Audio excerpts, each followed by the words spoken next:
l'Éternel ne bâtit la maison, ceux qui la bâtissent travaillent en vain. Un et un seul parfait bâtisseur, Jésus-Christ, le fondement idéal.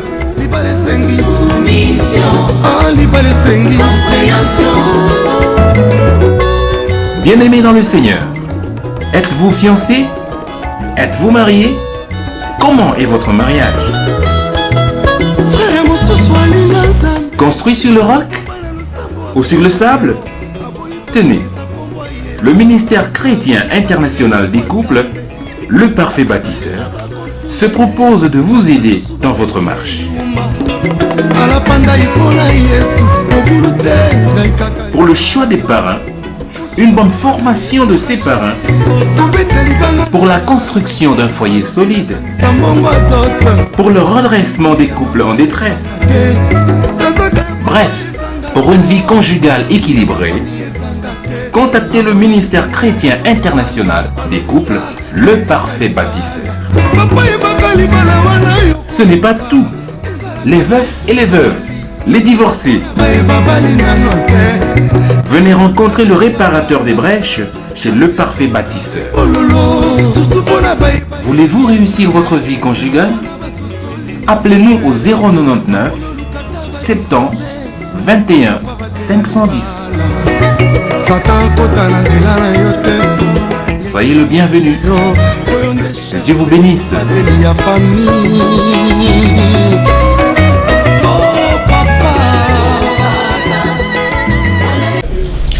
Bonsoir amis téléspectateurs, vous qui avez toujours été très fidèles à notre émission Union, nous vous saluons au nom de Jésus. Union est une émission du ministère chrétien international des couples, le parfait bâtisseur que vous connaissez tous, qui est supervisé par le pasteur Florimond Loambois.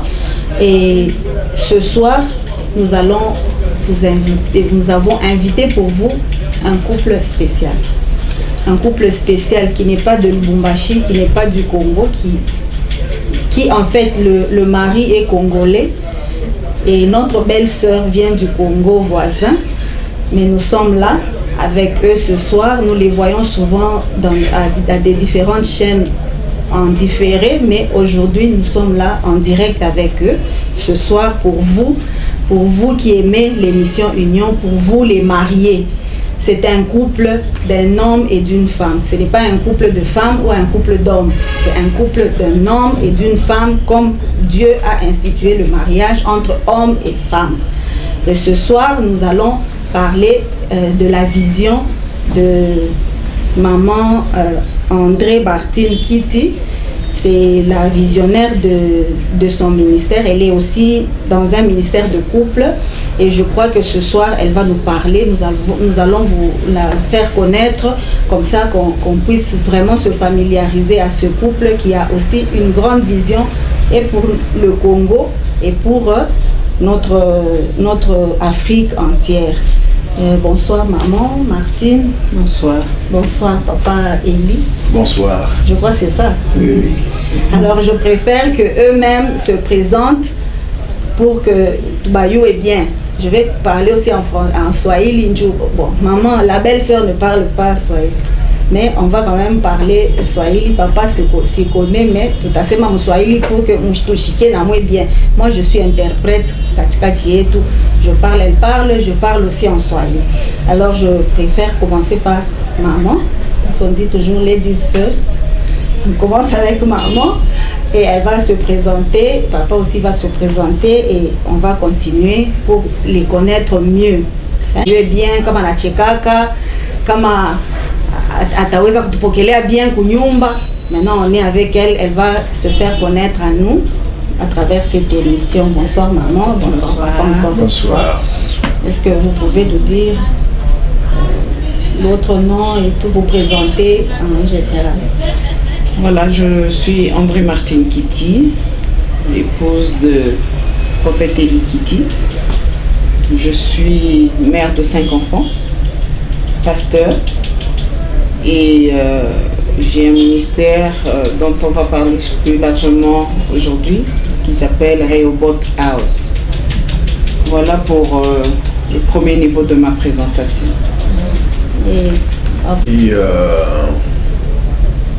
En fait, je réponds au nom de Kitty Kibwela. C'est mon nom de famille et mon prénom c'est Eli. Je suis prophète et pasteur, président du Centre évangélique international à Rehoboth, dont je suis le visionnaire et d'où ma femme a tiré le nom de son ministère, Rehoboth House. Et je suis marié à André Martin Kitty, père de 5 enfants, 3 garçons et 2 belles petites filles que j'adore. Merci beaucoup. Et ça fait combien d'années de mariage comme ça? Et nous allons, ça fait maintenant plus de 22 ans de mariage, bientôt 23 ans. Et notre fils est né à 22 ans. Donc voilà. Merci beaucoup, papa. Et comment est-ce que vous vous êtes rencontrés, cette belle créature? Vous l'avez vue où pour la première fois et comment vous êtes pris pour vraiment la conquérir et qu'elle soit la mère de vos enfants? Il faut dire que en 78, en français belge en 78, j'ai donné ma vie à Jésus, j'étais un bébé. Et Dieu m'a fait grâce. Arrivé en France, un jour j'étais dans le métro et j'étais avec un ami frère, on va croiser 2 jeunes filles et mon ami voulait draguer, c'est une de ses sœurs. Et puis moi je lui ai dit, écoute, je pense que ces 2 sœurs-là, ce sont des chrétiennes, il ne faut pas faire des aventures. Et il a essayé, en parlant, on a découvert au fait que effectivement ces 2 sœurs c'était des chrétiennes. Moi j'allais dans une église évangélique baptiste dans le 12e arrondissement et eux ils priaient je crois dans le 14e. C'est comme ça que ces 2 sœurs, l'une d'elles s'appelait Patricia et sa copine s'appelait aussi Brigitte. C'est comme ça qu'elles vont nous inviter dans leur église. Et le jour où, la semaine qui a suivi, je veux répondre à l'invitation. Et en arrivant dans leur église, je veux trouver ma femme. Elle était toute mince à l'accueil. Et dès que je rentre, je franchis le pas, j'entends une voix qui me dit, la fille qui a l'accueil, c'est ta femme. La suite, vous la connaissez. Merci beaucoup. Et vous, maman, comment est-ce que vous étiez convaincue que c'était l'homme de votre vie? Une fois, il a senti que c'était, et il a écouté l'appel, il a écouté cette voix qui lui a dit, voilà la femme de votre vie. Vous, par rapport à ça, comment vous étiez sûr que c'était l'homme de votre vie? Je crois que c'est moi qui vais raconter la suite de l'histoire. Donc, il s'est passé de ce jour, premier jour où il m'a vu, et le jour où on a commencé à parler, il s'est passé des interventions que je dirais carrément maintenant, c'était des interventions divines. Pourquoi? Parce que j'étais responsable de l'accueil dans mon église où il m'a trouvé. En plus de cela, j'étais responsable d'une équipe d'intercession de femmes. Et l'intercession se passait dans un appartement chez une sœur. Et cette sœur, donc j'allais travailler quand je rentrais en après-midi, on avait nos réunions d'intercession. Et cette sœur, à mon insu, va le rencontrer et l'inviter à l'intercession. Il me dit, il y a une intercession qui se passe dans mon appartement et c'est conduit par une sœur de l'église. Donc j'aimerais que, comme on vous a présenté comme serviteur de Dieu à l'église, ce serait bien que vous veniez nous visiter dans notre équipe d'intercession. Je vais en parler à la responsable. Et la responsable, c'était moi. Donc j'arrive pour l'intercession, la sœur à l'interphone me dit, j'ai une surprise pour toi. J'ai dit, c'est quoi la surprise? Qu'est-ce qu'elle a pris comme initiative? Moi, la responsable, je ne suis pas au courant. Elle me dit, non, ne te fâche pas, j'ai pris une initiative d'inviter quelqu'un. J'ai dit, ah bon? J'ai bon. Si elle a invité quelqu'un, je vais voir. J'arrive, je monte, je vois l'homme de Dieu. Il me présente, c'est un homme de Dieu, il vient d'Afrique, de Kinshasa. Et ce serait bien qu'il nous conduise aujourd'hui dans la prière. J'ai dit, bon, il a pris l'initiative sans me... J'ai dit, ok, c'est un homme de Dieu puisqu'il est là. Et pour lui, pendant ce temps, c'était une confirmation de ce qu'il avait dit au Seigneur. Mais si c'est ma femme, au moins qu'elle s'intéresse au moins à moi. Et elle se retrouve dans un endroit où la personne responsable, c'est la femme dont on parlait. Alors, il a fini la prière, il s'adresse à moi, il dit, j'aimerais vous visiter, j'aimerais voir où vous habitez, vous connaître un peu plus. Je dis, mais cet homme, il est venu pour la prière, après la prière, il veut s'intéresser à ma personne. Et avec l'éducation spirituelle, entre guillemets, que nous avions, nous ne pouvons pas parler aux frères, prendre le temps de discuter avec surtout pas un serviteur de Dieu, surtout quand elle est célibataire. C'était un sujet tabou. Donc j'avais une crainte, je me disais, mes responsables spirituels, ils vont me dire, d'abord c'est quelqu'un qui vient d'arriver dans l'église, et puis de deux, je passe du temps avec lui. Non, je lui ai dit, ok, à l'occasion, je vous inviterai chez moi. Il me dit, non. Et la sœur chez qui la réunion se passait, va dire, mais non Martine, c'est juste à côté. En 10 minutes, vous y êtes. Tu peux aller lui montrer. Mais je dis, mais pourquoi celle-là insiste pour me coller cet homme qui veut voir chez moi et qui veut... Et elle est derrière, comme si elle le poussait. Sans le savoir aussi. Hein. Et puis, finalement, sous la pression et le sens du respect, parce que j'avais affaire à un homme de Dieu, j'ai voulu l'inviter. On s'est levé, je suis allé lui montrer chez moi. Et arrivé chez moi, c'est là où il va me parler non pas de ses sentiments, mais de qui il était. Et je crois que c'est quelque chose de très important parce qu'on ne peut pas rentrer dans le mariage quand on ne sait pas à qui on a affaire. La seule chose que Dieu lui a dit, parle-lui de qui tu es. J'ai connu l'histoire de cette personne depuis, en tout cas, tout ce qu'il avait en mémoire depuis son enfance, toute son histoire familiale. Il m'a déversé seulement sa vie comme ça. La première fois. J'ai pas compris pourquoi, sur le coup. Je lui dis, mais je comprends pas pourquoi est-ce que tu as besoin de me dire avec détail comme ça qui tu es. Il me dit, je sais pas, mais le Seigneur m'a demandé de vous dire qui je suis. Et voilà notre première rencontre. Et par la suite, il continue à prier, dire, Seigneur, si c'est elle, parle-lui. Et il y est jusqu'au jour où nous avons eu des messages. Le même jour, nous avons eu un message clair de mariage, aussi bien lui que moi. Les choses étaient tellement claires que chaque matin m'appelait, Dieu t'a parlé, Dieu m'a parlé, mais Dieu me parlait d'abord du service. Dieu m'a parlé le long du temps depuis que nous sommes connus. Dieu me parlait de ce qu'on servait le Seigneur ensemble. Et je crois que ça, c'est une dimension très importante dans le mariage et dans le mariage chrétien. Dieu ne vous met pas ensemble par hasard. Dieu ne vous met pas ensemble pour rien. Dieu nous met ensemble pour un but. Et ce but, c'est d'abord de servir le Seigneur ensemble. Et c'est ce qui tient un mariage chrétien. Si vous n'avez pas un but commun, si vous n'avez pas une mission commune, c'est difficile. Et ce qui a fait que nous soyons et que nous soyons jusqu'aujourd'hui ensemble, c'est que nous avons une mission commune. Et depuis, avant même que nous soyons mariés, nous avons été éclairés quant à cela. Donc, Dieu va souvent me parler et à lui d'ailleurs aussi, de ce que nous servions ensemble. Et par la suite seulement nous révéler le projet du mariage. Nous nous sommes vus habillés en mariés le même jour. Le même jour. Il a reçu un message sur le mariage. Moi, j'ai reçu le même jour. Quand il m'appelle, il dit, Dieu t'a parlé. Je lui parle de mon songe. Il me raconte le songe que la dame chez qui il habitait lui a donné. Il dit, j'ai vu que tu te mariais dans l'église. La même nuit où Dieu m'a donné le songe, on lui a donné le songe comme quoi il se mariait dans mon église avec moi et nous quittions l'église par la suite. Et c'est ce qui s'est passé. Donc voilà un peu pour notre témoignage, la suite de l'histoire.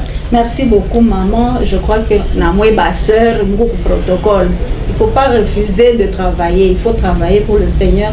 Dans le protocole, il faut avoir, je crois que si papa a vu cette jeune fille-là, alors qu'il était aussi jeune, il a vu cette belle jeune fille là-bas qui l'a attirée, c'est qu'elle était quand même accueillante. On a qu'à sourire, qu'à bien, à accueillir, bien que les gens à Chimuyue, à accueillir bien dans l'église.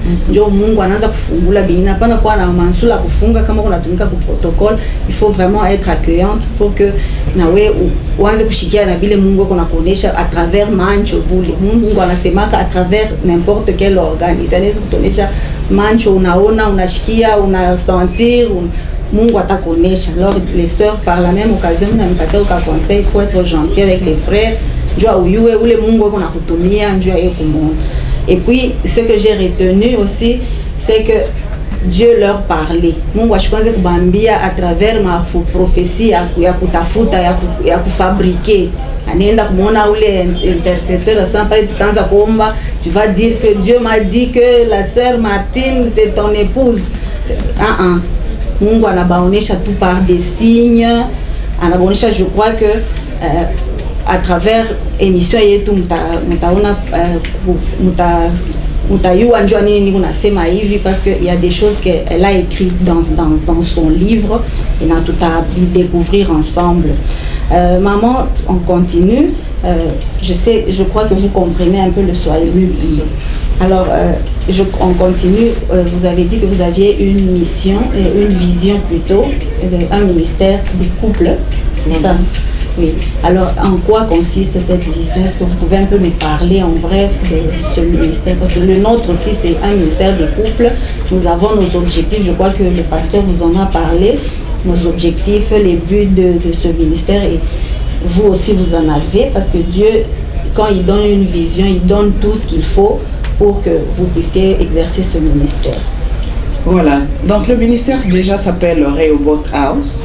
Rehoboth, c'est la vision de mon époux dans laquelle je souscris totalement. Et house, c'est parce que nous parlons de ce qui se passe dans la maison. Mon ministère vise à ramener la chrétienté au sein de nos foyers. Au fondement, la famille. Quand on parle de la famille, on parle d'abord de la relation de couple, c'est-à-dire la relation maritale. Nous sommes chrétiens. Nous savons comment le monde a été créé. Le monde a été créé à partir d'un homme et d'une femme. Adam et Ève. À partir de Adam et Ève, il y a eu le monde,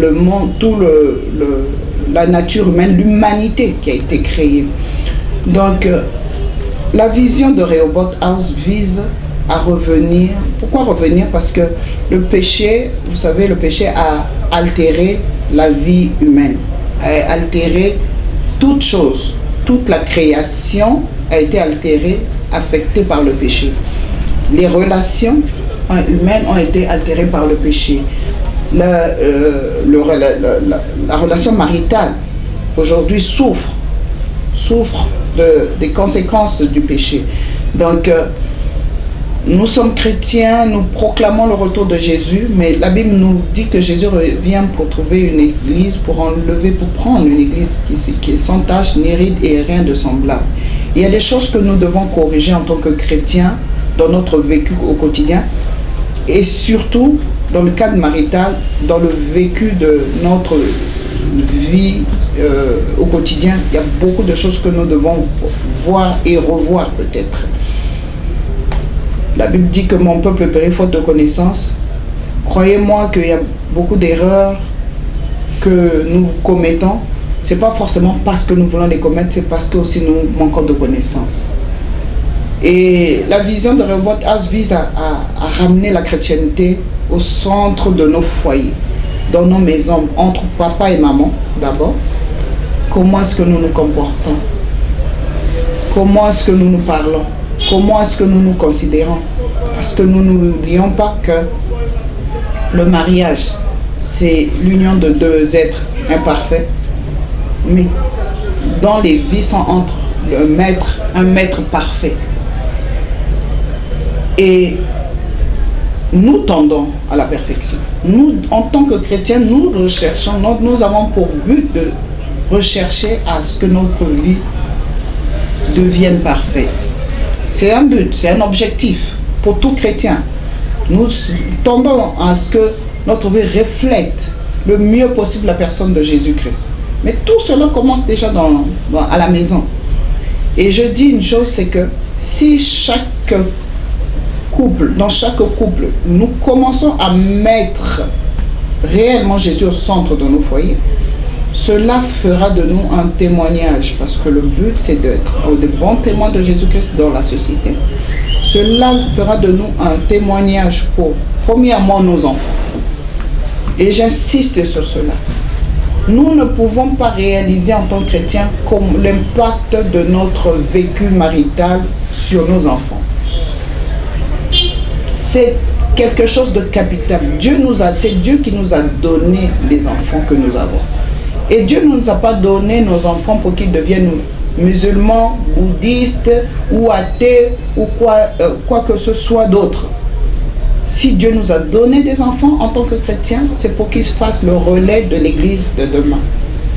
Mais posez-vous la question sincèrement, chers couples, chères familles, chers chefs de famille surtout, là je peux m'adresser à vous.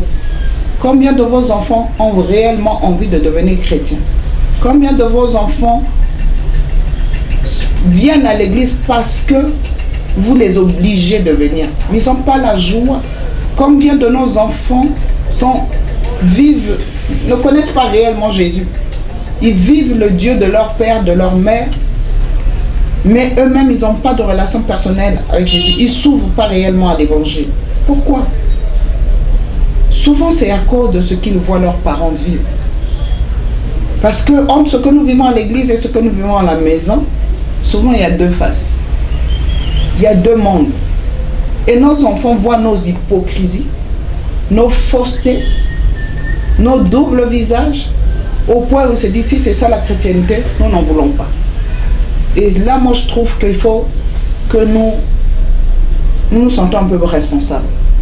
Parce que nous devons léguer être en mesure de léguer notre foi à nos enfants. Si demain nos enfants ne deviennent pas chrétiens, nous serons responsables devant le Seigneur.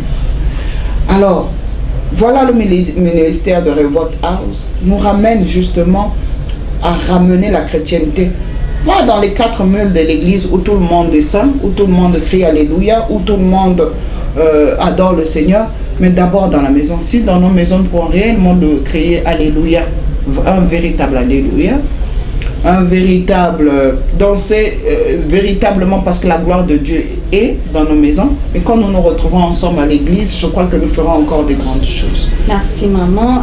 Et c'est ça qui vous a inspiré ou vous avez reçu un appel quelconque? Je crois que c'est d'abord le fruit d'un appel. J'ai témoigné hier à l'homme de Dieu quand nous l'avons eu l'occasion de le rencontrer, c'est que avant que je ne sois dans le mariage, Dieu m'a appelé, m'avait donné cette grâce. Dès que je me suis convertie, c'est la grâce qui se manifestait dans ma vie, c'est de réconcilier les couples. Ça, c'est une grâce qui est sur ma vie.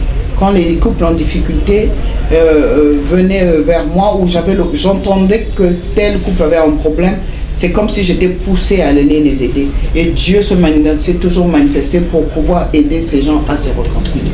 Je crois que c'est l'objet d'un appel d'abord. Et cet appel a continué, votre vision, je crois, a explosé quand vous vous êtes mariés et vous avez intégré l'église de papa. Et papa, comment vous avez réagi à cette vision? Vous Kataria ou bien vous vous êtes demandé, elle a fait ça parce qu'il y avait un problème entre vous et que elle voulait maintenant, comme les hommes disent, on a fait chama comme Congo la Bible, je kokota muntu, ou bien c'est comment vous avez réagi à cet appel de... Sur un point ce qui me semble intéressant, c'est le slogan que nous avons l'habitude de crier en disant des familles fortes pour une église forte. Et si nous arrivons à ramener Christ au centre de nos familles, et si nous arrivons à faire de nos enfants, nos propres enfants, des disciples de Christ, l'Église ne peut qu'être forte, stable. Aujourd'hui, nous vivons aux États-Unis, on voit par exemple les pasteurs quand ils quittent le ministère, c'est l'enfant qui prend le relais.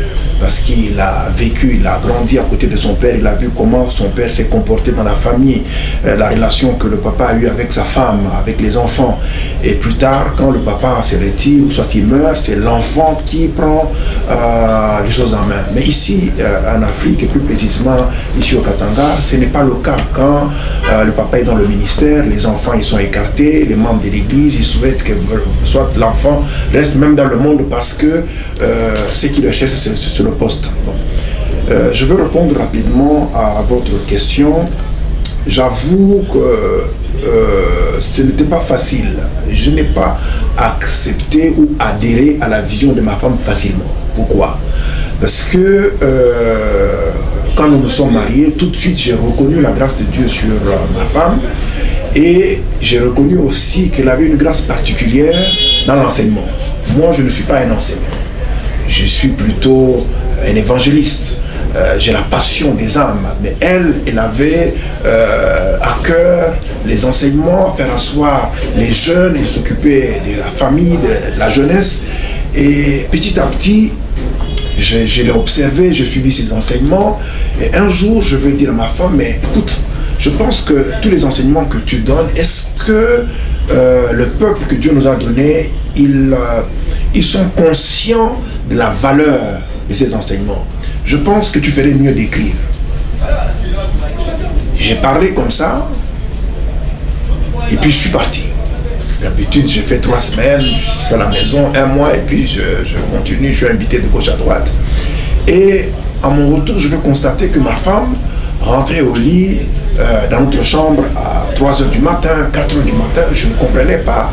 J'ai essayé de parler à ma femme, j'ai dit, bon, est-ce que tu es en train de prier? Elle dit, non, je travaille. Tu travailles, qu'est-ce que tu fais? Non, je travaille. Et une fois, j'étais au Congo à Kinshasa. À mon retour, je reviens, je trouve que ma femme avait écrit un livre. Elle a sorti un livre, elle m'attendait pour qu'ensemble on puisse dédicacer ces livres.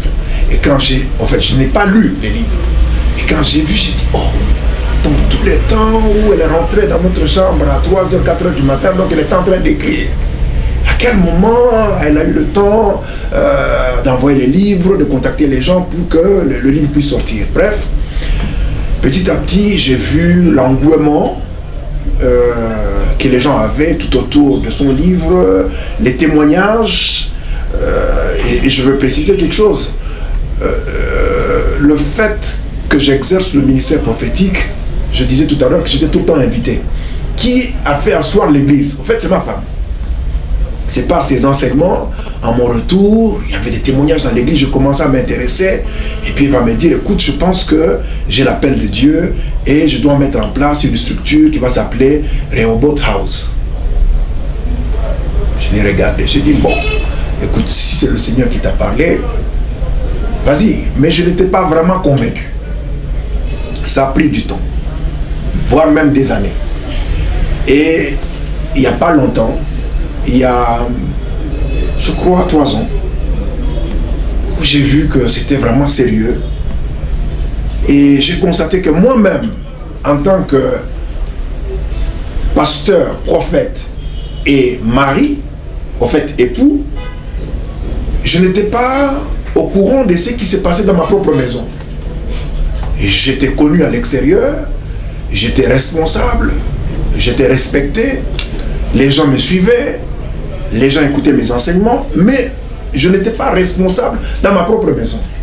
Un exemple, je vous disais qu'aujourd'hui, mon fils aîné, il a 22 ans, le deuxième, il a 20 ans, et la troisième, elle a 16 ans, l'avant-dernière, elle va, c'est 14 ans, et le dernier a 11 ans. Je pensais que mes enfants, c'était des bébés.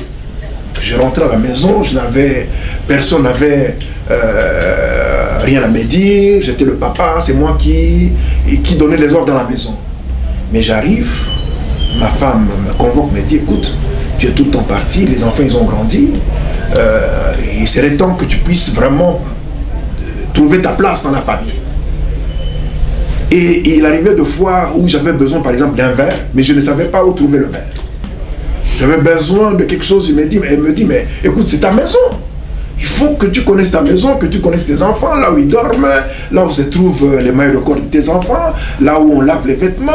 En fait, moi, j'étais là seulement pour ramener l'argent et je me disais, comme je ramène l'argent, c'est suffisant. Je n'ai plus besoin de m'occuper des enfants et de toutes les façons, la maman est là. Or, c'était ma responsabilité. Et les enfants m'observaient. C'est à partir de ce moment-là que je commençais à m'intéresser au ministère de ma femme parce que beaucoup de pasteurs sont hypocrites. Ils montrent à tout le monde qu'ils sont saints, ils prêchent la sainteté, ils prêchent la parole de Dieu, mais à la maison, ce n'est pas avec la Bible qu'on prêche, c'est par l'exemple, les actes que nous posons.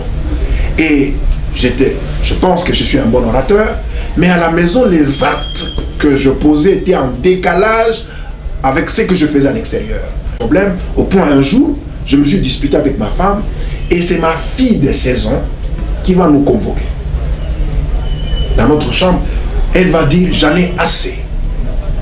Vous êtes des serviteurs de Dieu. Vous prêchez, vous vous occupez des autres personnes. Mais vous-même, vous ne vivez pas la parole de Dieu. C'était un choc. J'ai regardé ma fille. Maintenant, elle a 16 ans. Donc, tous les enseignements qu'on a toujours donnés à l'église, elle a enregistré. Et aujourd'hui, elle nous interpelle par rapport à ce qu'elle nous voyait faire à l'église. Donc, il est important que je puisse vraiment m'intéresser à ce que fait ma femme et que je puisse trouver ma place dans ma propre maison. Voilà un peu comment je me suis intéressé. Ce n'était pas facile, mais aujourd'hui, croyez-moi, je suis un fervent disciple de la vision que Dieu a donnée à ma femme, parce que la Bible dit, que servirait-il à un homme de gagner le monde entier s'il arrivait à perdre son âme? Et je dis, comment je peux gagner le monde entier tout en perdant ma propre famille? Merci, mon prophète. Je crois que le prophète n'a pas pasteur, banashikia. Il faut aider aussi les mamans dans leur ministère. Comme on a sa maman et qu'on a un ministère, moi on a Moussaïdia ko avancer. Il est membre il est qu'on a fanya, il t'a porté par ma fouille, ça na panda et qu'on a arrosé. Mwisho atavuna bizuri ndani ya jamaa. Nju wanasema Mungu ashikake bantu bawiri au hasard. Haina par hasard que bantu banaoanaka injutu ya kumsaidiana na mwanamke iko aide na mwanaume na ye anaweza kumsaidia vile papa alimsaidia maman pour avancer, parce que kama alikatala atafuta mwacha ça, être prophète, être responsable à l'église, ça me suffit, reste maman pasteur, il a chimami à parler, mais il a voulu que sa femme continue à exercer le ministère parce que le salut aussi est individuel. Vile Mungu alimpatia vision yake, inapaswa anafanya mission yake njoo afike kumwisho a remporter couronne yake. Ase remporter njoo papa ni prophète, ate remporter njoo yeye anafanya kazi ile Mungu alimpatia. Je crois que nous continuons toujours et papa m'a précédé. Je crois que maman a écrit effectivement le livre Le Voici. Elle a écrit un livre extraordinaire. Mi parcourir tout loko, mais c'est vraiment un très très beau livre. Iko nasemezea mambo mzuri na munene na tunesha kuisemezea na hapa tena mimi nafunda kupita ile tunesha kusema ile Mungu ashakutonesha tunabisema mbele yenu, mais umu tena il y a encore aussi des choses que nous découvrons aussi par rapport au ministère et au couple. Iko ya lazima sana pour la voir. On peut contacter pasteur Florimond. Kanipatia ma numéro ata kumwisho ya nani bale banayo numéro yake ya shiku yote iko hako. On va encore ajouter d'autres numéros ya Orange na ya Vodacom, comme ça muendelee kumuita njoo ya kuyua comment se procurer de ce livre.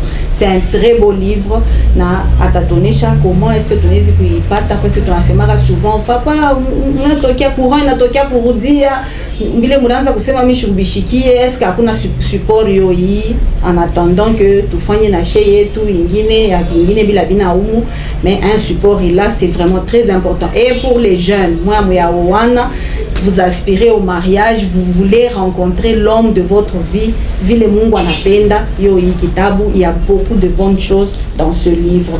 Et je voudrais me retourner vers maman, Jacques Moulisa, pourquoi avoir écrit ce livre? C'est parce que papa vous a dit il faut écrire que Mouriandika, ou c'est parce que vous avez senti qu'il fallait un support, ou il fallait que vous le fassiez réellement?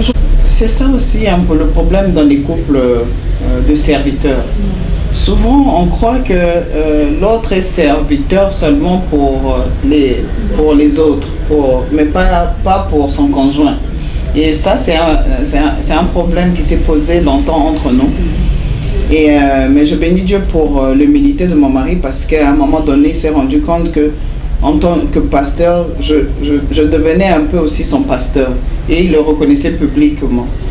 Donc, moi aussi, en matière, je crois que je le voyais à un moment donné aussi prophète seulement pour les autres, pas pour le mien.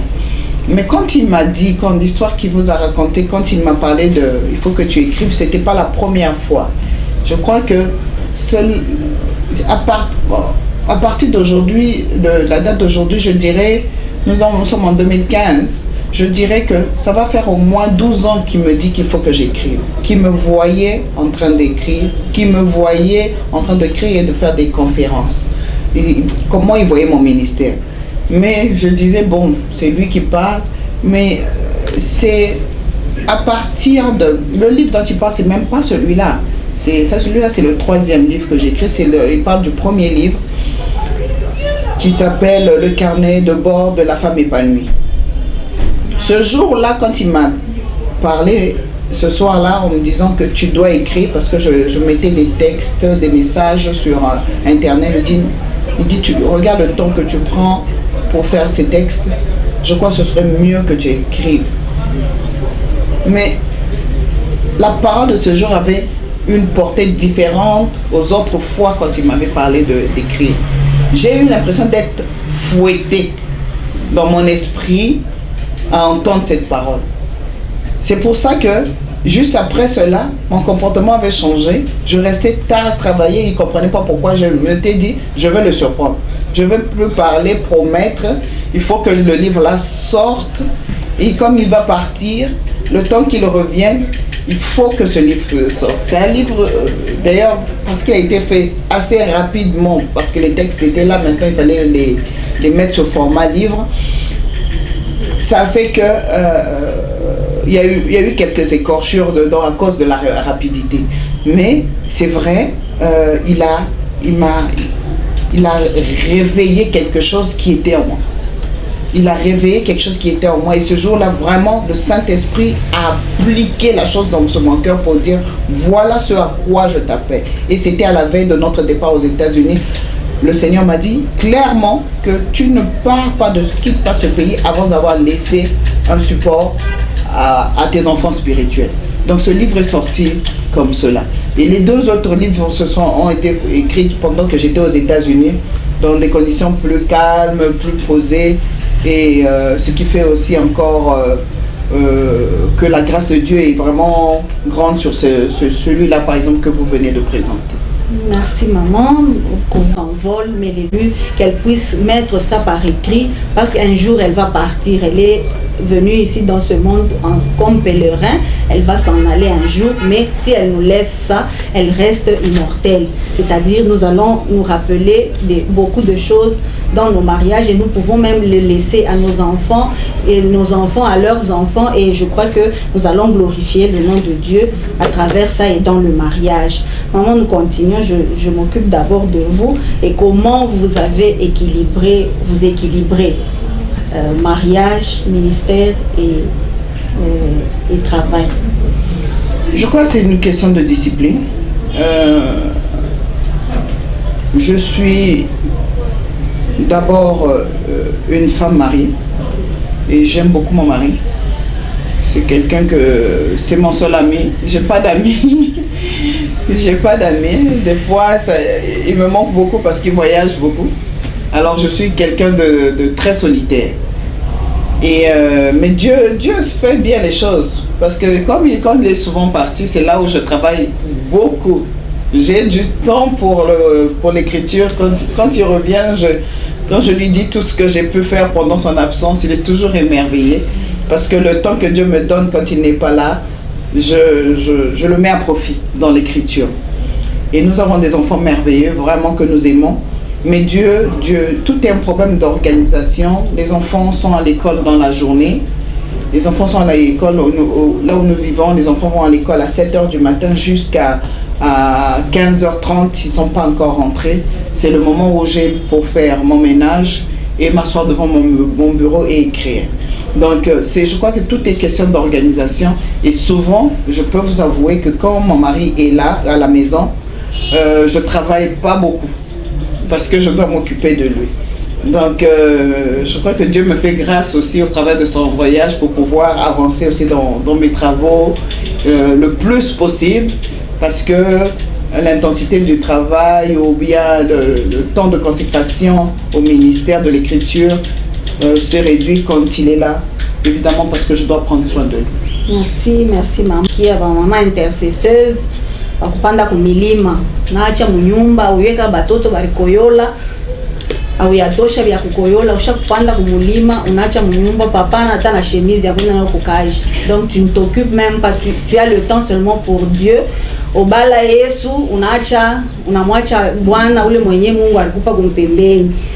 Inapasha tunajua kuconcilier travail, kazi yetu, hata tunaujishaka msoko, tunaendaka kukaji msociété ou bien tunafanyaka kitu kyokyote, tunakuwa ba commerçant, tunapasha kujua. Même quand je voyage ici, je suis commerçant, trafiquante, mimi nayo sema mimi napasha voyager, je laisse tout ce qu'il faut pour les 10 jours que je serai absent à la maison. Mimi naacha manguo, mimi naacha biote en ordre pour que mon mari ne puisse pas chercher mabindo, anaanza kujiokuper bon, anaanza kujiokuper à ma place. Parfois shia yangu anaanza kufanya mambo ya Bwana, njoo kule kunaenda kutoka mambo ingine, parce que nous sommes des êtres imparfaits. Vile maman alisema hapa, nous sommes des êtres imparfaits, nous devons savoir concilier le travail. Mungu ashakupatia temps, acha tuongezeaka mu 24 heures, atakupatia 24 heures par jour. Il faut que nous sachions comment nous occuper de nos maris, que nous sachions que nous sommes des mariés et que nous sommes des mères et que nous sommes des femmes travailleuses et que nous sommes aussi des servantes de Dieu. Donc nous devons concilier les mambo, équilibrer mambo njoo tushende kuweka ma conflit ingine muma bukweri yetu na kuaribisha bonheur.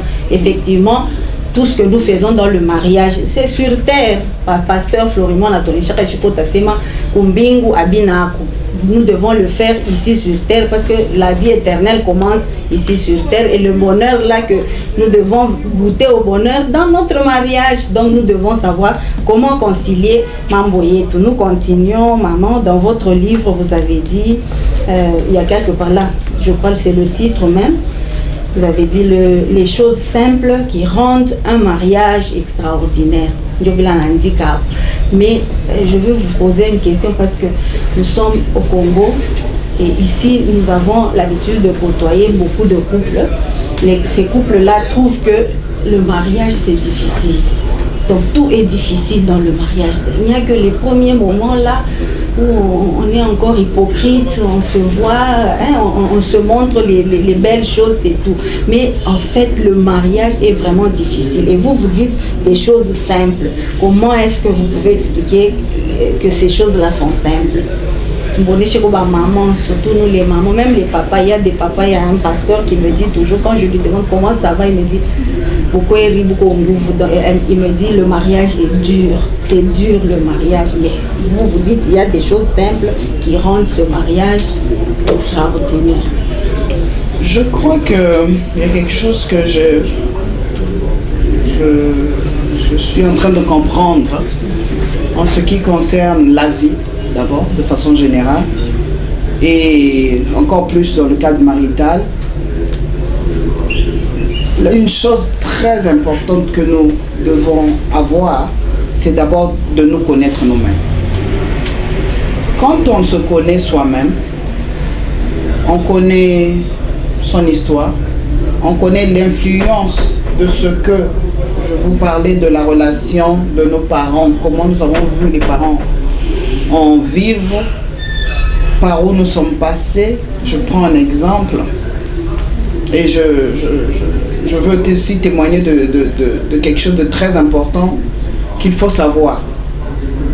Tout enfant à partir de 5 ans est marqué par tout ce qu'il voit, en bien ou en mal, dans la vie de ses parents, dans son foyer, dans sa maison familiale, à partir de 5 ans. Ça veut dire quoi? Posons-nous la question, chacun de nous, à l'âge où nous avons.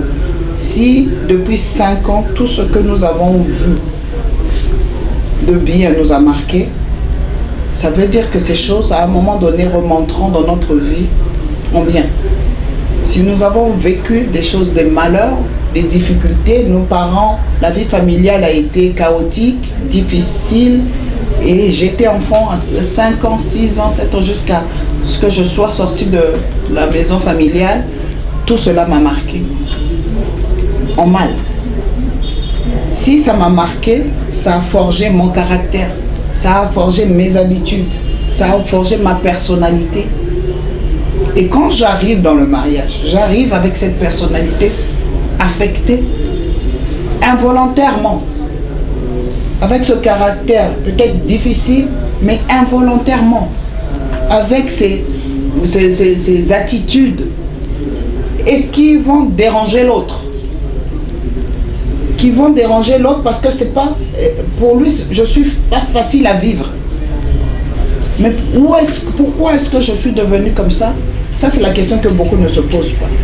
Pourquoi cette femme a mauvais caractère? Pourquoi cette femme est dure? Pourquoi est-ce que ce mari n'est pas tendre? Qu'est-ce qu'il a vécu? Quelle est son histoire? Et parmi mes écrits, j'ai une brochure justement de préparation aux fiançailles, où j'encourage les gens, quand ils sont dans les fiançailles, à prendre le temps de se connaître.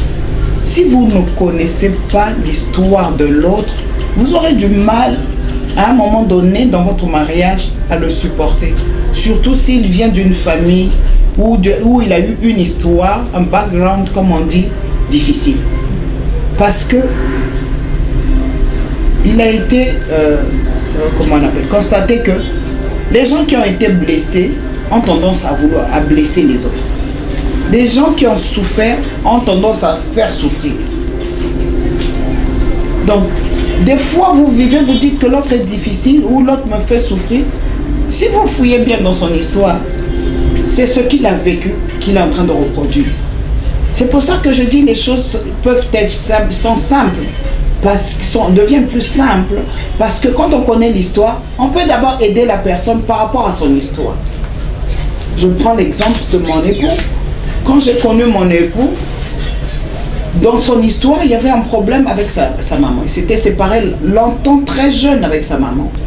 Mais quand je l'ai connu, la première des choses que j'ai eu à cœur de faire, c'est de le réconcilier avec sa mère. Parce que je me suis dit une chose, c'est que nous sommes mariés, mais la mère, c'est un pilier de sa vie. Elle est vivante, son père n'est plus en vie, il ne peut pas vivre qu'avec moi et s'épanouir. Et si je n'encourage pas cette réconciliation, ce vide affectif va affecter notre relation à un moment donné. Donc, commençons par rechercher. Il n'avait même plus de contact et ne savait pas par où, parce qu'on était en Europe. Les coordonnées téléphoniques, comment? À partir du moment où on s'est mis à cœur, on en a parlé, j'ai dit non, il faut que tu recherches ta mère, il faut que tu te réconcilies avec ta mère. Tu es un serviteur de Dieu, tu ne peux pas vivre avec des ressentiments alors que ta vie doit aller de l'avant. Et c'est ce qui s'est passé. Et parce qu'on avait mis cela au centre de nos prières, Dieu a permis que nous puissions trouver des gens qui puissent nous recontacter, donner des coordonnées, et la réconciliation a été faite. Et son équilibre, tout d'un coup, vraiment, on ne pouvait pas savoir comment est-ce que ça lui a fait du bien, déjà avec lui-même, hein, et puis de deux, avec moi, et bien sûr encore plus dans le cadre de son ministère. Donc c'est pour ça que je dis, il y a des choses des fois qui sont simples. Ça commence par se connaître soi-même. Voici mon histoire, voici mon passé, voici ce que j'ai souffert. Est-ce que je peux faire le point avec moi-même et mon histoire? Ce que mon père a vécu, ce que j'ai vu mon père faire, ce n'est pas moi. Ce que ma mère a vécu, ce n'est pas moi. Je ne peux pas porter... Parce que vous savez, je prends encore un exemple. Une fille qui a vu sa mère être battue. Facilement peut se laisser faire battre ou comment on appelle, oppressée par un mari, tout simplement en se disant, Mais c'est ce que j'ai toujours vu. La femme, c'est comme ça qu'une femme doit être. Non. Connaître son histoire nous permet de prendre une position par rapport à l'œuvre du salut. Jésus est venu pour nous sauver. Et quand nous parlons du salut, le salut, ce n'est pas seulement... Jésus n'est pas venu pour nous prendre, pour nous emmener au ciel. Sinon, on serait tous déjà au ciel. Mais le salut, c'est quelque chose de tellement profond. Le salut vient dans ce que nous acceptons une nouvelle vie que celle que l'ennemi a tracée. Parce que ces œuvres mauvaises que nous avons vues et vécues dans nos familles ont été, initiées par l'ennemi afin d'affecter nos avenirs.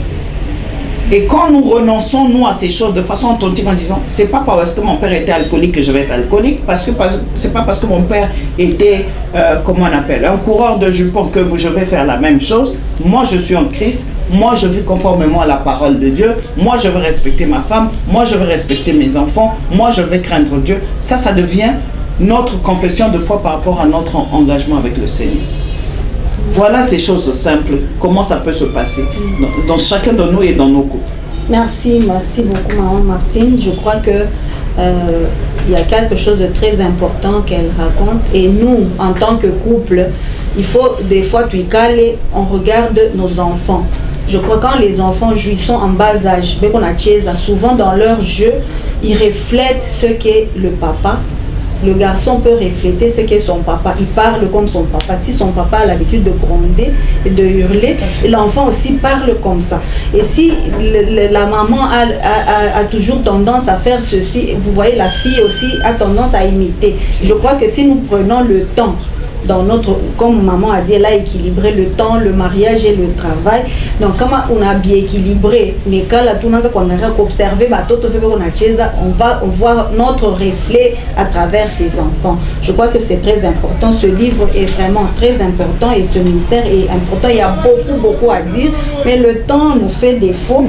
On va essayer d'aller rapidement pour que tous ces biothèques qu'on a voulu parler aujourd'hui. Il y a quelque part, vous avez dit, mieux vaut se marier que de se brûler. Et qu'est-ce que ça veut dire? Là, je parle, d'abord c'est un verset biblique que Paul adresse à l'église. Et là, je parle, dans mon livre, j'en parle beaucoup plus aux jeunes. Parce que vous savez que avec la jeunesse, avec la croissance, à un moment donné, se réveillent dans chacun de nous, et à un certain âge, des pulsions sexuelles notamment. Et sous ces pulsions, beaucoup de nos jeunes ont tendance à pécher. Soit ils tombent dans la fornication, soit dans la masturbation, soit d'autres carrément abandonnent la voie du Seigneur pour mieux se cacher et vivre, repartir dans le monde. Mais tout cela a des conséquences. Tout cela a des conséquences. La masturbation a une conséquence très grave. Il y a beaucoup de gens qui ont bloqué leur mariage à cause de la masturbation. Il y a aussi la pornographie qui est un phénomène, je ne sais pas ici au Congo, mais dans les pays développés, nous voyons les dégâts que fait la pornographie, parce que les gens, en s'adonnant à la pornographie, finissent par avoir des pratiques qui ne sont pas dignes de Dieu. Et ça fait que ça détruit la relation qu'ils peuvent avoir quand ils sont mariés ou quand ils ne sont pas mariés. Ça bloque, ça empêche les gens de rentrer dans un mariage. De rentrer dans un mariage parce que ça ouvre les portes ça ouvre aussi les portes à des esprits impurs. Et je parle aux jeunes en disant, c'est qu'à un moment donné, il vaut mieux prendre la décision de se marier. Moi, je suis de ceux qui encouragent les jeunes à se marier jeunes. Pourquoi? Tout simplement parce que je crois que le problème, ce n'est pas l'âge. Nous sommes mariés, mon mari était très jeune. Nous nous sommes mariés très jeunes. Mais je crois que le problème n'est pas dans l'âge, le problème c'est dans la maturité. Vous savez, aujourd'hui en tant que parents, souvent nous prenons le temps, j'ai des enfants, je commence à penser qu'est-ce que mes enfants vont étudier, comment faire comme études, comment je dois investir dans leur éducation pour qu'ils deviennent... Mais nous ne prenons pas suffisamment le temps d'investir dans la vie de nos enfants pour qu'ils deviennent de bons maris ou de bonnes femmes. Et c'est pour ça que nous avons tendance, quand un enfant dit que je veux me marier, on a peur parce que nous savons, en réalité, nous reconnaissons que nous ne l'avons pas préparé à être mari. Nous ne l'avons pas préparé à être. Donc nous nous investissons pour qu'ils deviennent des personnalités dans la société, mais non qu'ils deviennent de bons maris. Voilà pourquoi est-ce que il vaut mieux se marier, mais pour cela, il vaut mieux être bien enseigné, être préparé pour cela. Merci beaucoup, maman. Il y a beaucoup à dire, mais le temps nous fait défaut. Je voudrais un peu rapidement demander à papa, et comment vous aidez maman dans son ministère? Vous la laissez faire seule son travail, ou il y a des fois où vous l'aidez, vous l'épaulez dans quelque chose qu'elle peut peut-être se trouver dans l'incapacité, ou elle ne sait pas comment s'y prendre, peut-être avec les hommes, avec les jeunes garçons, les jeunes filles, et vous l'aidez comment? Ma femme dans la prière. Deuxièmement, je suis son partenaire financièrement, parce que tous les livres, je pense que j'ai contribué financièrement, et tous les 3 livres. Et troisièmement, comme elle a souligné, j'ai un carnet d'adresses bien fourni. J'ai commencé d'abord par ouvrir les portes à ma femme. C'est la deuxième fois que je l'invite ici à Lubumbashi. Nous n'étions pas parmi les orateurs, mais je tenais quand même que ma femme soit là.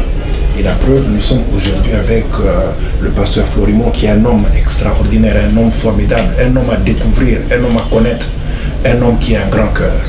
Donc si nous sommes là, c'est une autre forme de soutien au ministère de mon épouse. Voilà. Merci papa. Et votre programme pour Lubumbashi, pour le Congo en général, mais pour Lubumbashi en particulier, parce que vous êtes avec nous, est-ce qu'il y a un programme spécifique où vous êtes juste venu en vacances ou par invitation simplement? Non, je dirais pour même, je reviendrai rapidement à ce que votre question que vous avez posée à mon mari. Aujourd'hui, il se lève à mes côtés pour prêcher aux hommes.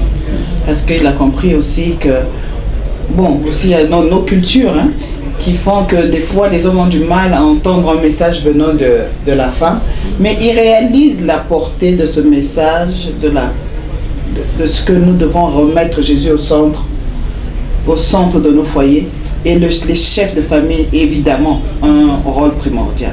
Alors lui-même, ayant pris soin de veiller à vivre ce message, encourage d'autres frères à le faire aussi au travers de ces messages et au travers des conférences ou des séminaires que nous organisons. Donc pour ce qui concerne Lubumbashi, là nous étions à Lubumbashi sur invitation d'une église et pour une convention, et voilà l'objet qui nous a emmenés à Lubumbashi. Mais nous avons été recommandés à l'homme de Dieu parce que nous avons rencontré, alors que quand nous étions aux États-Unis, un couple qui connaît le ministère de l'homme de Dieu, et étant à Lubumbashi, ils nous ont recommandé parce qu'ils ont trouvé vraiment que le travail que nous sommes en train de faire va dans le même esprit avec ce que l'homme de Dieu, le pasteur Florimond, est en train de faire à Lubumbashi. Donc naturellement, ils nous ont connectés, d'où les projets que nous avons pour Lubumbashi, c'est des projets de collaboration à terme, pour une conférence de couple, et nous croyons que c'est l'homme qu'il nous faut à nos côtés pour ce projet. Je crois que mon mari nous en dira un peu plus sur ce projet de conférence. Je suis originaire du Katanga, je suis passionné, j'aime le Congo, je rêve Congo. Quand je mange, je pense congolais, je me lave, je pense congolais. Nous avons un sérieux problème ici au Congo, et je parle en tant qu'homme et je m'adresse aux hommes. Tu n'es pas un homme parce que tu portes un pantalon, tu n'es pas un homme parce que tu as un sexe masculin, tu n'es pas un homme parce que tu te rases le matin. Et le plus grand défi du XXIe siècle, c'est le fait d'obéir à la parole de Dieu. Ce n'est pas seulement de prêcher, mais de vivre ce que nous prêchons. Et c'est vraiment une lourde responsabilité de d'instruire les hommes à devenir des hommes selon la parole de Dieu. Jésus a dit, je ne fais rien de moi-même. Tout ce que je fais, je vois d'abord mon Père. Mon Père est mon exemple. Et je ne fais que répéter ce que j'ai vu mon Père faire. Mais imaginez-vous un homme qui a grandi dans une famille où il a été élevé par une femme. Il n'a jamais vu comment un homme aime une femme. Quand il va grandir, quand il va se marier, il aura du mal à aimer une femme. Donc la vision que nous avons, c'est de revenir, de travailler d'abord en collaboration avec le ministère des bâtisseurs parfaits, Parba, avec le pasteur Florimond, que je dis, c'est vraiment un homme à connaître. Quand vous vous approchez de cet homme, vous ne pouvez pas le laisser. Non, c'est un passionné. Et il nous encourage dans ce que nous faisons. Et nous projetons l'année prochaine, au mois de juin, d'organiser un grand séminaire, une conférence ici à Lubumbashi, Likasi, Fungurume, Kolwezi, mais ce sera en partenariat avec le ministère, le bâtisseur parfait. Nous ne pensons pas seulement au Katanga, parce que c'est vrai, on dit avant de nettoyer la maison de votre voisin, commencez d'abord par balayer devant votre parcelle. C'est pour ça que je préférais qu'on commence d'abord le ministère ici, au Katanga, avant d'aller à Kinshasa et dans d'autres provinces. Donc nous comptons sur vous, nous comptons sur les frères et sœurs qui sont intéressés par ce ministère, vraiment à se rapprocher du pasteur Florimond pour avoir de plus amples informations en ce qui concerne l'organisation de cette conférence l'année prochaine 2016. Sans oublier que 2016, il va y avoir des élections, il va y avoir beaucoup de choses. Et j'en profite aussi pour prier pour notre pays, pour que vraiment il y ait la paix. S'il y a la paix, la sécurité, la tranquillité, ça nous permettra d'organiser les conférences et de prêcher l'évangile. Et je demande aussi aux politiciens vraiment d'écouter la parole de Dieu, de vivre la parole de Dieu, surtout nous les hommes. Nous sommes la tête et nous sommes des exemples. Donc nous revenons ici, non pas seulement pour nous, mais pour vous. Que Dieu vous bénisse. Amen. Merci beaucoup Papa Eli, merci Maman Martine. Je crois que nous sommes arrivés à la fin. Nous avions beaucoup à dire. Petit chata journée,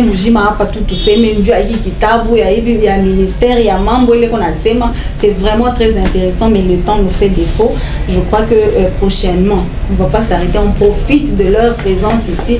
Prochainement, nous allons parler d'un thème, comme ça vous aurez au moins de quoi est-ce qu'elle parle, de quoi est-ce que Dieu lui raconte des choses, et elle veut que les couples soient heureux et extraordinaires, que nous ayons des mariages extraordinaires.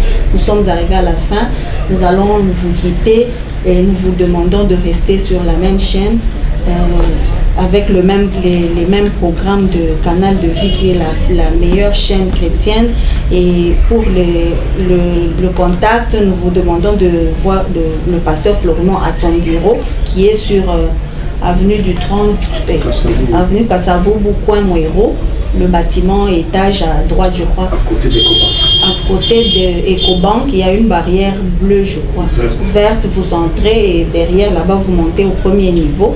Il va vous recevoir, ou bien vous appelez au 09 970 21 510, au 085 208 26 71 ou au 081 015 18 11. Il va vous donner comment le programme de la conférence et comment avoir ce livre et à quel prix. Nous allons vous revoir mardi prochain. Entre-temps, portez-vous et bonsoir.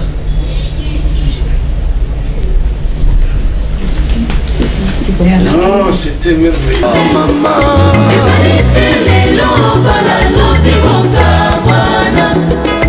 Si l'Éternel ne bâtit la maison, ceux qui la bâtissent travaillent en vain. Un et un seul parfait bâtisseur, Jésus-Christ, le fondement idéal.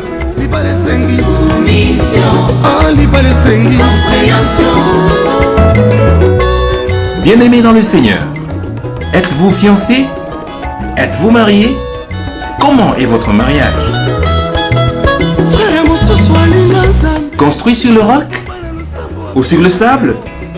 Tenez, le ministère chrétien international des couples, le parfait bâtisseur, se propose de vous aider dans votre marche.